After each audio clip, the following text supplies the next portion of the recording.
Good morning, everybody. Welcome to episode 1 of Cooking Like a Man. I'm JD Fentress, and welcome to my kitchen. Today, we are preparing a pork butt roast. I have company coming in this weekend, and I want to prepare some pulled pork so that I'll always have something hot and ready because they're coming in this weekend not just to visit, but they're here to work. So I want to have food always ready for them if anybody wants a snack or anything. And there's nothing that goes better in a crock pot than some pulled pork, have the bread ready, anybody could eat whenever they're hungry and they want to sit down and relax and have a sandwich and take a break. Then we're going to do a lot of other cooking too. But I hope that this is helpful to you. I've had a lot of requests from friends on Facebook to do some type of instructional video or do something that I would better explain how they see how I fix the food that I present on Facebook. So here I am trying to do this. I don't know how good or how enjoyable it is to watch me on video. Probably not very, but I guarantee you I know how to cook. I'm not a professional cook, but I've been cooking my whole life, and I've learned a few things because I've seen a few things. Okay, first thing I'm going to do to this pork butt is I'm going to season it. And then we're going to step out in the backyard and prepare the smoker while this pork butt is resting, kind of coming up to room temperature and absorbing some of the seasonings.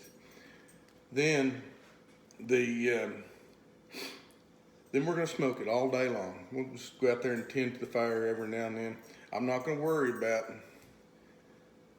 the time and temperature of this pork roast because I'm going to cook it at a really low temperature on the smoker and not really worried about getting it done. So I'm not worried about how long I cook it or if it gets done, or anything like that. I'm just putting it on the smoker for flavor, and I'm going to keep it out there as long as I can today. I've got other things going on too, so just as the longer I leave it out there, the more flavor it's going to take on. Then Friday morning, or Saturday morning, I should say, I will put this pork butt in the crock pot early in the morning, and I'll put it on high and I'll let it cook for a few hours until it starts falling apart. Then I'll pull it out and tear it up. I'll shred it and I'll mix up some barbecue sauce, and I'll show you how to do that later. And I think that it's the real trick to my pulled pork. I don't think that I cook pulled pork like you typically see. I think my method is a little different, or at least I've never seen anybody do it like me. So anyhow, it turns out real good. Everybody loves it, and I'll show you the real trick is in the sauce, and I'll show you how I do that. First thing I'm going to do is just score the fat cap a little bit. Not real deep. I'm not really trying to get it down to all the way down to the meat or anything. Used to be, you can see on this fat cap, you can even see some lean in it right there. It used to be back in the day, they would leave more fat on the meat, but nowadays people like a leaner cut, so they don't leave as much fat on it as they used to, which I guess that's a good thing, because generally we wouldn't want that much fat on our meat, and then we don't have to pay for it, I guess.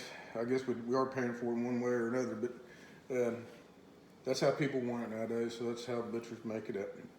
But I actually would prefer more fat for this application because it helps to keep the meat moist and tender on the smoker. I scored the top for two reasons. One, it increases the surface area of the fat so that when you have it in a low temperature smoker, it creates more juices that could drip out over the meat and into the meat and make it taste a little better. The next thing I'm going to do is I'm just going to sprinkle a little kosher salt over it. Give me a second, I'll wash my hands.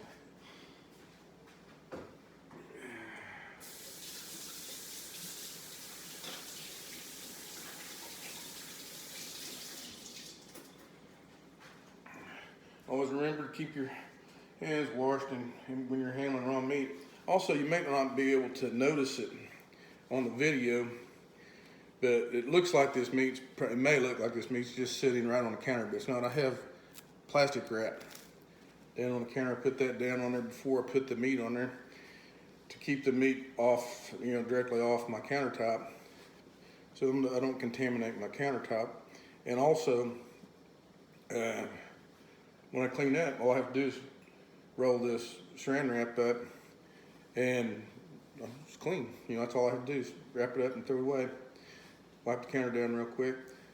Also, it helps you to see it on the video because I don't have a pan up here where you can't see the edges of the meat. So it's helpful for lots of things. First thing I'm gonna do is sprinkle a little kosher salt on there. This is a little trick I do. I save all my coffee tins. They're not tin anymore, they're plastic, but they make real handy containers to keep things in. And it keeps me out of the landfill, so I feel like I'm doing something good for the environment. But anyway, I'm just gonna lightly sprinkle the meat with some kosher salt.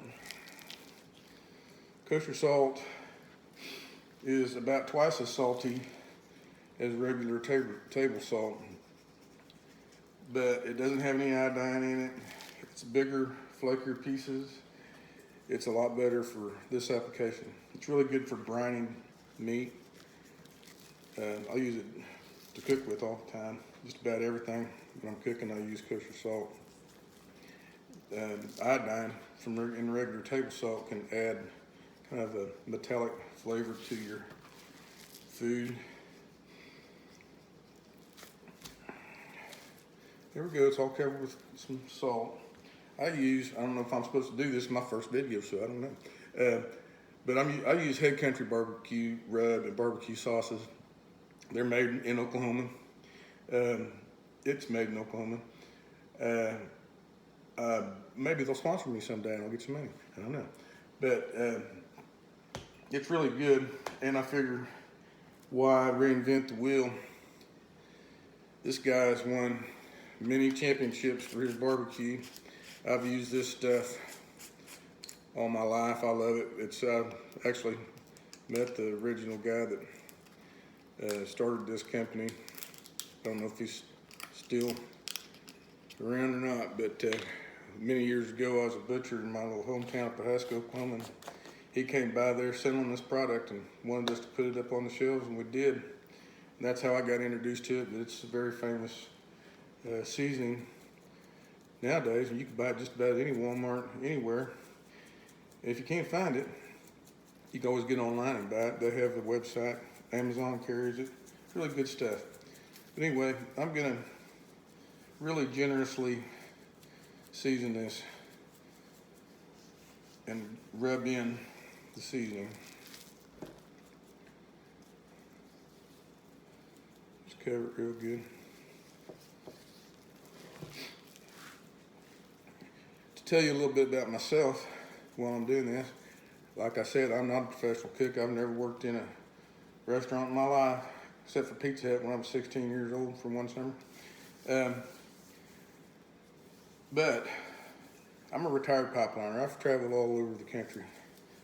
And a lot of that traveling I did, I had to leave my family at home so they could go to school and things like that. So I was living by myself a lot. And I don't like eating in restaurants that much. I'm not a big restaurant eater. Just every now and then I don't mind going to a restaurant, but I prefer my own cooking. So, I don't know, I guess that's really where I picked up most of my cooking skills, was just trial and error and having to cook for myself. But I remember spending a lot of time in the kitchen with my grandma Fentress and my mom. And I learned a lot. I picked up a lot from my grandma and my mother. And picked up my passion for cooking from them. And I went on to go to college. When I graduated from high school, I went to Oklahoma State University, and I got a degree in food science. I emphasized dairy science and microbiology and chemistry, things like that. And I worked in my field for a couple of years. But I had been a pipeliner before, and I decided that I liked pipelining better than I did going into the same factory every day doing the same thing. So I quit that after a couple of years, and then I pipelined for 30 years. And now I'm done pipelining, I'm retired, and I live in Paris, Texas.